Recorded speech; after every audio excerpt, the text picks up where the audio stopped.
It's week 16, which means it's championship week for a lot of you in the fantasy football world. I'm going to tell you that there are still some running backs that could help you out on waivers. I'll give you my top five picks, starting with number five. And let's go with Sony Michel, who all of a sudden is relevant again. Damian Harris was out in week 15, did not play. He's been kind of off and on the injury list throughout the season, really. And so now with Michel off IR, Harris was out for week 15. Michel looked pretty good, actually, even though Patriots were behind, didn't really generate a lot of offense. But Michel, on just 10 carries, got 74 rushing yards. Of course, he's not really a factor as a receiver, which always limits his upside, but he looks pretty good. I don't know, though, going into week 16, if the game script is going to be any better, because going against Buffalo, we see how that offense is rolling. We just don't know how the Patriots will respond. The Patriots want to be a run-first team, and so Michel should get his chances if Harris is out again. But that's the other big if. Is Damian Harris going to play, yes or no? If Damian Harris does play, you think, well, Michel isn't really viable. So keep an eye on the injury report for this week and see what happens. But Michel is a potential streamer if Harris is out. Now let's go with number four here. Jeff Wilson is a guy I recommended last week. Thought that he could absolutely smash this game. Didn't quite do that. Raheem Mostert, turns out, was good, at least for half the game. And then he left with an injury. So Mostert, again, up in the air, his status. You have to see what the injury report says, because if Mostert is ruled out and they just play it safe, because of course 49ers not making the playoffs this year, if Mostert's ankle keeps him out and Wilson is the starter, definite value here, especially in standard leagues. Wilson, just like Michel, also a guy who isn't really going to catch many passes, but he gets a lot of red zone work. And got to give it to Kyle Shanahan. He knows how to make an offense click, no matter who's at running back, who's at receiver, who's at quarterback. Anybody could have value in a given week. The matchup with Arizona is okay. It's not great. Of course, they could be behind in this game, forcing them to pass a little bit more. But like I already mentioned, Wilson always has touchdown upside. So again, keep an eye out to see exactly what Mostert's status is. Keep Wilson in mind. Again, had 60 yards in the touchdown in this game with just over half of usage. Now, number three, another it depends kind of pick. I would love to put this guy near the front of my waiver wire choices, but we just don't know what's going to happen. Salvon Ahmed, didn't even know he was going to really play. He was questionable, limited in practice all week. He had a shoulder injury that kept him out for 3 straight games. And then all of a sudden he comes out with a career best 122 rushing yards plus a touchdown. And it was a great performance by the undrafted free agent from Miami. Miami had their way on the ground game really against the Patriots. So Ahmed looked great. He's looked good really when given the chance. But here's the thing, Myles Gaskin, he's been on the COVID list. What if he comes back? He might get his starting job back.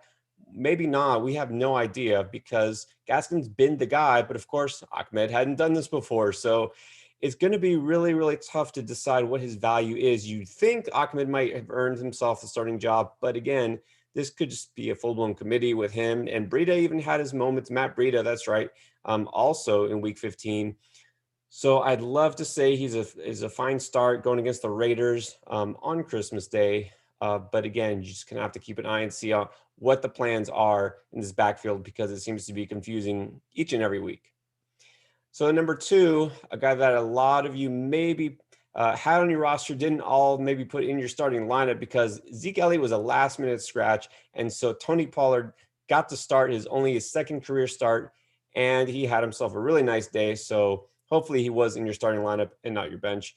2 touchdowns, of course, that was the big cap to his day, but 69 rushing yards and 63 receiving yards. So a really good all-purpose day. And it was even against a really tough 49ers defense. Now, here's the thing. He's going against Philadelphia, which is generally a tough run defense, but we've seen, number one, he is involved as a pass catcher. In fact, seems to be a little bit more effective as a pass catcher than Zeke Elliott. And actually, he's been more effective as a runner than Zeke Elliott. Really makes you wonder exactly what's happening there in terms of Elliott's value next year, but that's a matter for a different video. So Tony Pollard looked really good in a bad matchup, and this is going to be a must-win game, of course, between the Eagles and the Cowboys. Here's another if Elliott is ruled out again, then Pollard almost becomes a must-start, really. But again, even if Elliott does play, we know he's not 100% because that calf injury has been bothering him, and he's looked just as good, if not better than Zeke really when given the chance all season, so you kind of like his chances anyways.